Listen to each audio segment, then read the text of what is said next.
global movement and the leader in visibility conferences for women founders through stages and community. Who's up next in the golden chair? Join us. I'm your host, Christina Vidovich of Women Getting Visible.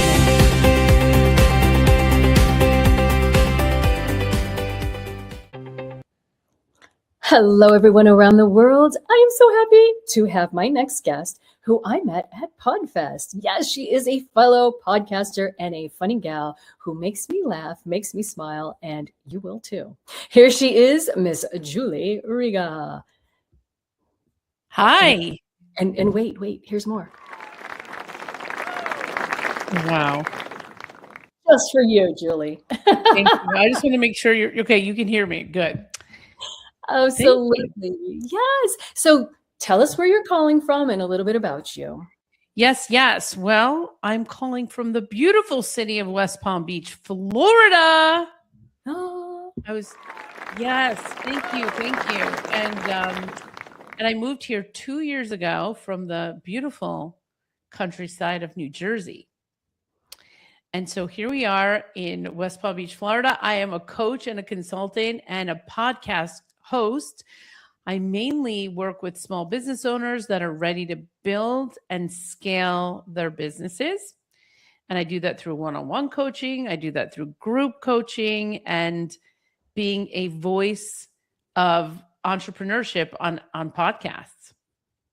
Well, and you're doing an amazing job because you're hitting some numbers on those podcasts. Yeah, I'm hitting some numbers. Yesterday, or was it Monday? I was number 66 in entrepreneurship on Apple Podcasts, which is a really big number for me.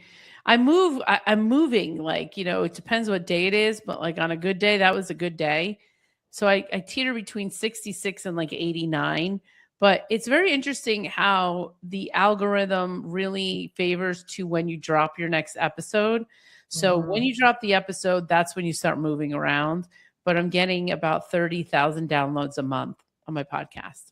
Oh, wow. Good for you. Congratulations. That is an accomplishment. And being in the top 100, I mean, how many times I go to the podcast conferences, like, if you can get in that top 100, if you can get there, then it's the top 10, right? Now it's the top 10, the top 50, I'm getting into I'm in the top 3% of all podcasts worldwide. And in the top, 100, I think the next goal for me is the top 10. Yes. And what is your podcast? So people who want to take a listen can and enjoy those. Yeah. So my podcast is called Stay on Course, Ingredients for Success. I ask all of my guests, what is their favorite food? I ask them, what is their ingredients for success in whatever their expertise is? And then I ask them, how can my audience find out more about you? And that's the podcast. I usually try to curate it to something very interesting around what they're doing as it relates to small business owners, because I like it to be a learning half hour where they can learn something of value and take something away. So I think people are really getting into it, and I'm being a little more silly now. I'm having a little more fun with it. Oh, of course. And you should be, because, like I said, you just make me smile. And I love the idea that it's ingredients, because having learned a little bit more about you and your papa, share that a little bit with us. Yeah. So the podcast is really a legacy piece of my father. And, 2 months before my father passed away, he left me his life story to finish. What a gift that was, and I'm like, Dad, people don't leave books to people when they die. They leave money, not a book to finish. So I had to finish my father's biography after he died. And I was really mad at him because nobody wants a book to finish. Like, it's really hard to finish your parents' book. It's like, it's kind of like doing something that they didn't finish. It's like, now I got to finish what you started. And I was kind of mad at him. But what I didn't realize was that I was going to learn lessons through the process. I was going to create a podcast around this, and that his story would become my story, which I didn't sort of understand all that. Of course, you don't understand it in the moment, and you just kind of walk it out. And it's been 10 years since my dad passed. It's been almost 4 years, almost 5 years since I started my business and 4 years since the podcast.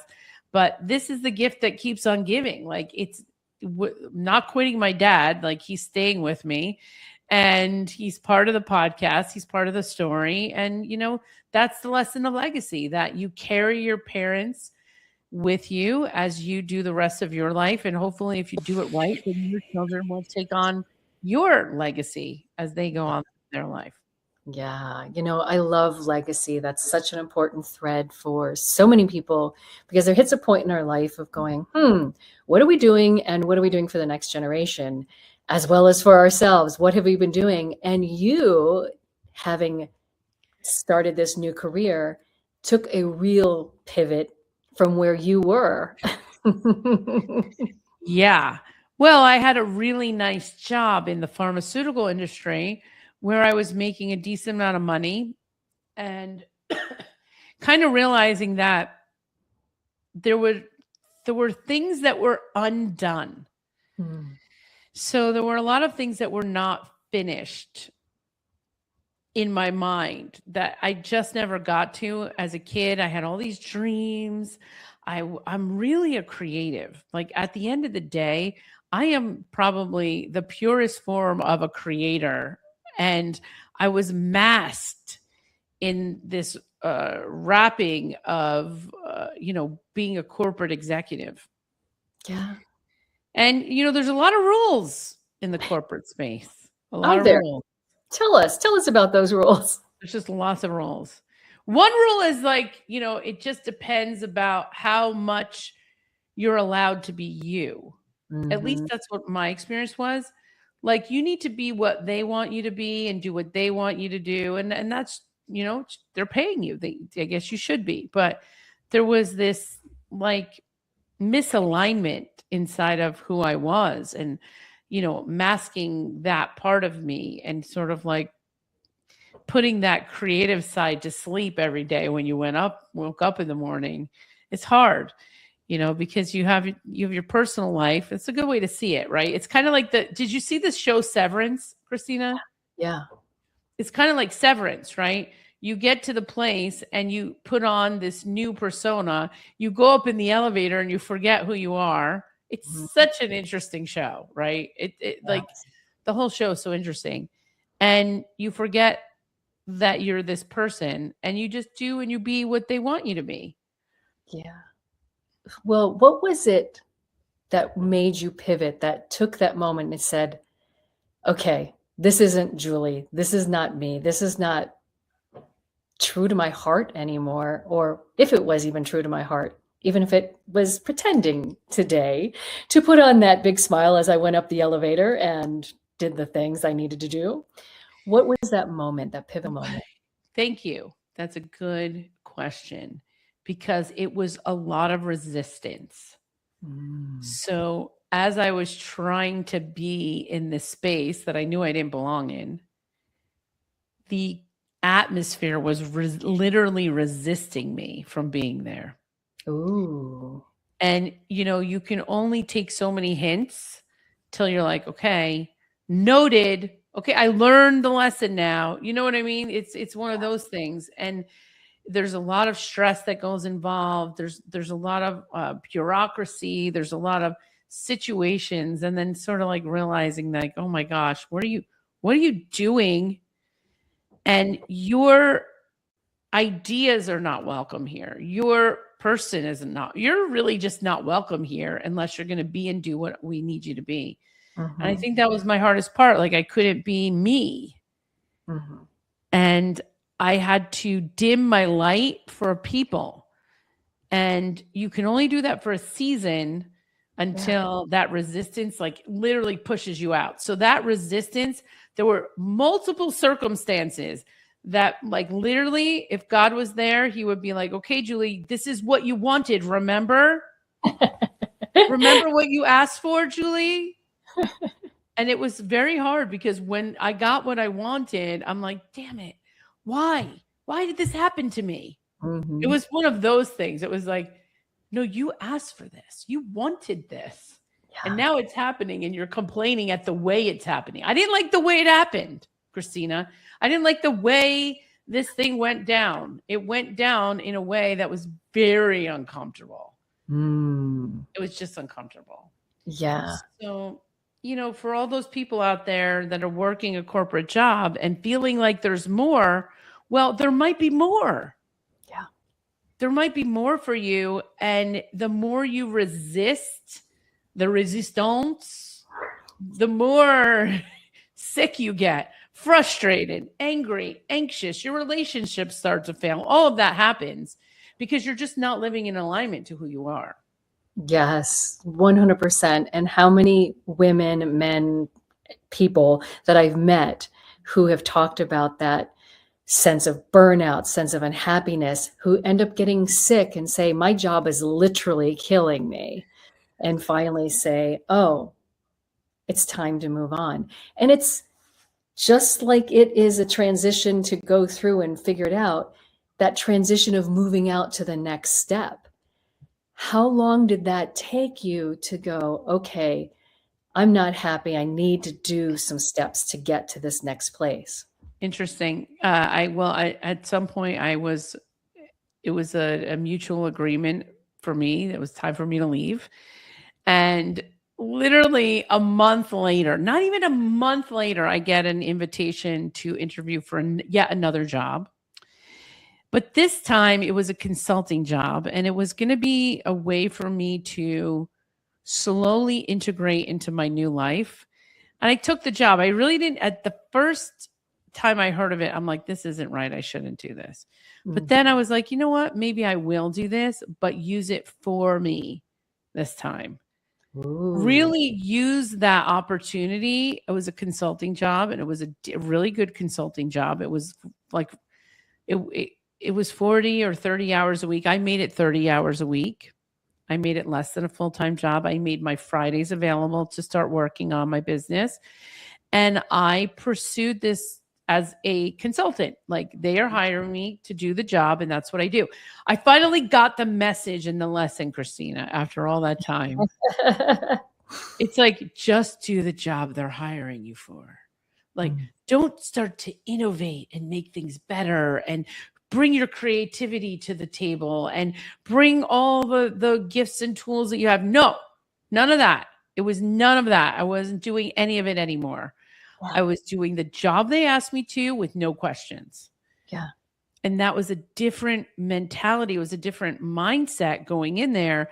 It was a whole lot less stress in one way, but I knew my position. I was the number 2 or the number 3, and I was okay with that. I was the number 2, number 3. I knew what I was doing. I put myself in that number 2, number 3 position intentionally. Yeah. And I made it all work for me because I knew that on Fridays I could be shiny and Julie. On Fridays, I could do my podcast and be silly or whatever, or innovative, or use my brilliance in whatever and I thought I was brilliant in, or creativity, use the innovation and the creativity, use it in a different way where I wasn't going to get in trouble for it. It was so tiring getting in trouble for trying to be this version of yourself that wasn't allowed in that location. And just getting that message, like getting clear that that was what was happening and that was really what I should be doing. That's a big lesson. Wow. And I wish I would have learned it sooner, because I might have just been a gray rock and just kind of coasted. There's a lot of people out there in corporate America that are just coasting, and I never understood it. I was like, how is that? How can you do that? Like, that's not me. I don't coast. Average is not one of my words. Like, gray is not my color, like all these things. But I didn't get the memo. I didn't get the message until I got the message. Well, and it's that creative spirit that you have. It's not the 9 to 5 clock in, clock out, be done that has boosted you into where you are now, in this super connector, in this place where you can say, lived experience, how can I help you? It's a very scary place to be. And I say it's invigorating. I love getting up in the morning. I work when I don't feel well. I work on the weekends. It's not really work. but scary is the paycheck part, because there's no guarantee the money is coming. It could be 1 month you could be making a ton of money, the next month you're not. And so there's an ebb and flow. And I think that as this progresses further and further, you figure it out. But when you first get started, super scary. Mm-hmm. But the thing for me, I just did not have the ability to sunset my career into regret. Mm.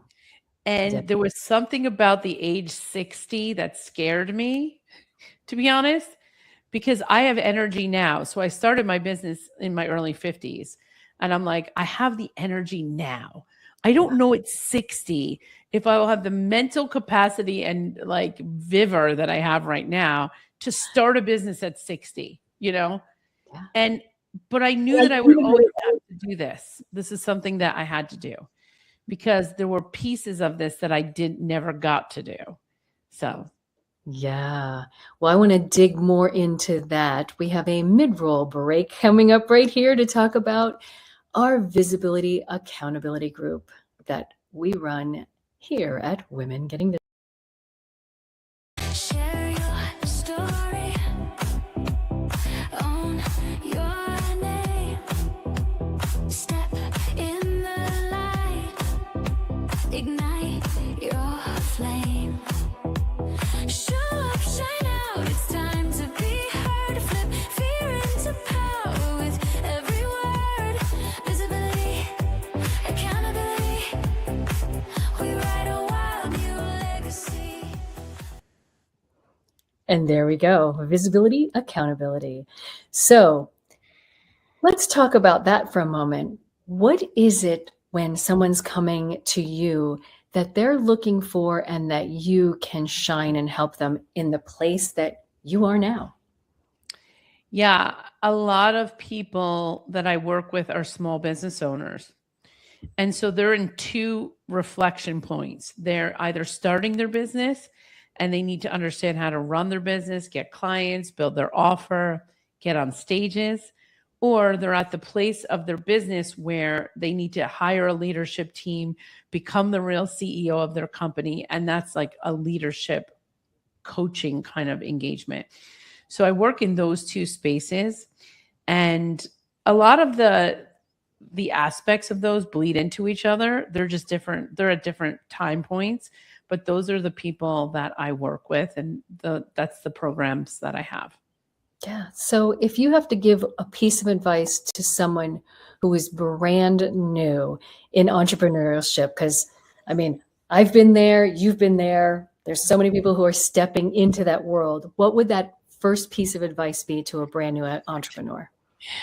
Yeah. I mean, this might sound a little hokey, but find a good coach, because let somebody shorten the time period that you have between, making no money and making money. It's very important that we start to figure out how to make money fast. And I think what happens to a lot of business owners is they get stuck. Oh, I need a website. Oh, I need to build this program. Oh, I need to build that program. And they're not thinking about sales. Yeah. And so we need to be thinking about sales first. What's going to sell? Let's pre-sell it before you design it. I'm a big pre-selling before you design it thing. But really, it's about getting your LinkedIn up and running, getting your social media active, all of those things. But I think at the very beginning, find someone that has done this before and get into a group. The group that I have is the most valuable thing for people, because not only do you have the accountability, but you get to commiserate with all the people that are there, because like it's hard.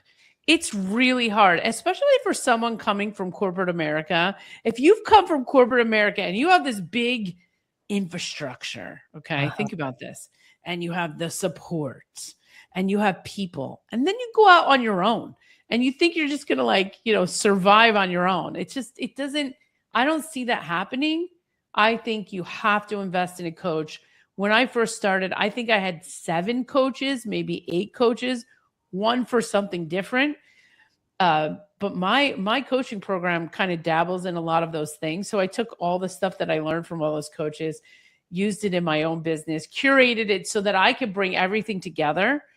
And I'm a real hands-on coach. Okay. I'm not like Tony Robbins, where you're going to get like 75 videos and you're going to fill out a worksheet. Like, that's not the kind of coaching I do.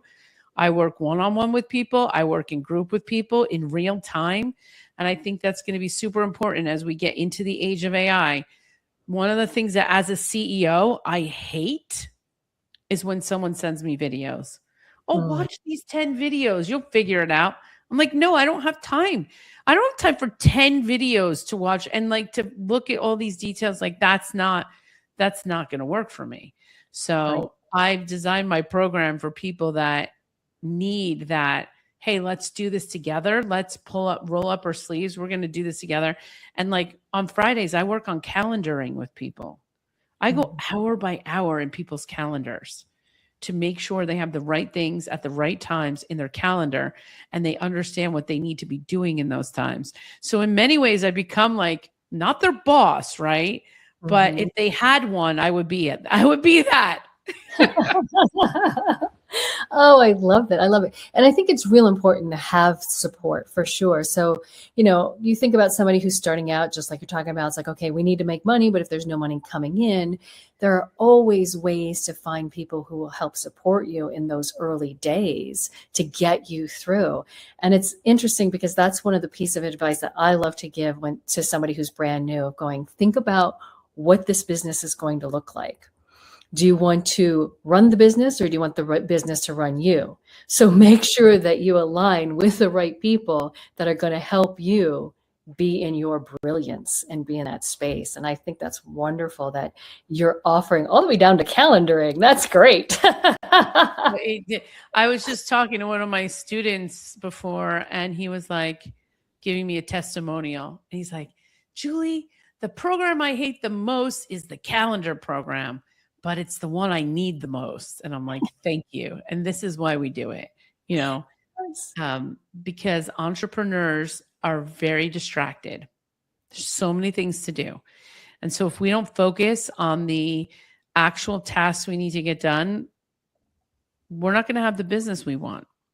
And as we then look to hire the next person and the next person and the next person, this is all the foundational work for the CEO to build the business of their dreams. And it's interesting because I don't think a lot of coaches are working in the time management space as deeply as I am, but it definitely makes all the difference. Yeah, no, I absolutely love that. And you just said it right there. There's so many things to do. And also getting that shiny object syndrome, because a lot of entrepreneurs are creatives. So it's like, oh, what about this idea and this idea and this idea? And like over focusing instead of focusing. Is there such thing as over focusing? Instead of focusing on, the clarity of the message and the clarity of what is this about, but just like, oh, if we do this, if we try this, and get lost in that. So yeah, I think that time management piece is absolutely beautiful. And the hand holding is so important, because how many times, especially as women, do we not ask for help? We can do it all. Yeah. And, the time management it all starts with that, right? It all starts with you getting that clarity on the time that you're working. You would be surprised how many problems you could fix within businesses when people start managing their times differently. Yeah. You can't imagine how much time in a day you actually have when you break it out into different categories, Absolutely. Well, here comes the big question that I love about visibility. You are out there climbing the charts on the Apple Podcast. You have tens of thousands of connections out there on the interwebs who are following. Yeah, because they're listening to you on the podcast. They're in your community. You're right. I do. It was like over 30,000, I guess. Yeah. So take that in, Julie. Take that in. I think, I just thought about that. I'm like, tens of thousands. Okay. I'm taking it in. Yes. So why does visibility matter to you? And what would you hope to get from it? Yeah, I think it's brand building, right? It's me building a brand. It's me having a voice. And to be honest, the way that it works is that it takes people less time to warm up to me, to sign up for my programs. By me putting myself out there, I'm building the know, like, and trust factor. Yes. They're beginning to understand who I am. And then there's two things that I really want to be doing is like getting on stages, more stages, bigger stages, sharing my podcast. And all of those things take the fact that you are, I call it Googleable. I don't even know if that's a word. I always say that. Is that a word? Well, I mean, if you Google me, I'm like 6 pages in. I look like I'm a celebrity because of all the podcasts, Yeah. So you go to like another celebrity, I probably have the street cred that they do because of all the years of me putting content out there, right? So when people go to find me and they say, oh, do we want to hire Julie for this speaking engagement? Well, yeah, she's been doing this for this amount of time. She's got this amount of exposure, and maybe yes, maybe we want to hire her, So I think that it's really important, and it's just the credibility for me in what I do. Yes, yes. And my next question, we talked a little bit about it when you're talking about your father and legacy.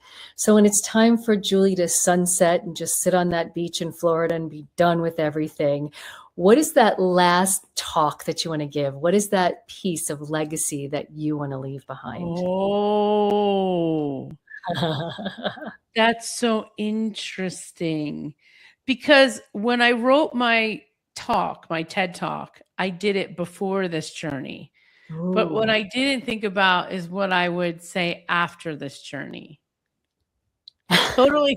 That's like a totally different talk, because going into this, it was discover your purpose and stay on course so that you can leave a legacy.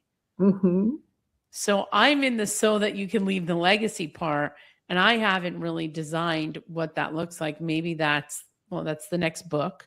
Maybe that's the next signature talk.